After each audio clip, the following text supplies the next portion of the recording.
পরম প্রাপ্তি। এই পরম প্রাপ্তি বিষয়টা নিয়ে আজকে অল্প কিছু বলবো। একদিন ভগবান রাম আর লক্ষণ স্নান করবার জন্য এক সরোবরে গেল। জলে নামার আগে তাদের তীর ধনুক তারা মাটিতে পুঁতে দিল আর মনের আনন্দে স্নান করলো। যখন তারা স্নান করে ওপরে উঠে এলো, তখন তারা তাদের তীর ধনুক তুলতে যাচ্ছে, এমন সময় দেখলো ধনুকের মাথার থেকে রক্ত পড়ছে।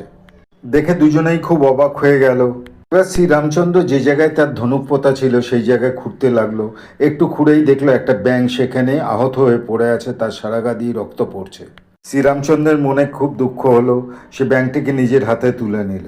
তারপর ব্যাঙটাকে বলল, যেখানে সাপে ধরলে বা একটু ভয় পেলে তুমি এত চেঁচাও, আমার এত জোরালো তীরের খোঁচায়ও তুমি কিছু বললে না। তখন ব্যাঙটা একটু হেসে বলল, যখন আমায় কেউ অন্য কেউ আঘাত করে বা আমার ভয় লাগে তখন আমি শ্রীরামচন্দ্রের নাম নিই। আর আজকে স্বয়ং সেই ভগবান শ্রীরামচন্দ্রই আমাকে আঘাত করেছেন, সেখানে আমি কার নাম নিই? এটাই আমার জীবনের পরম প্রাপ্তি মনে করে আমি চুপ করেছিলাম। ভাবছিলাম যে ভগবানের কাছে যাওয়ার ইচ্ছে বড় সুযোগ আর কি হতে পারে। এরকম আরও ভিডিও দেখতে এসে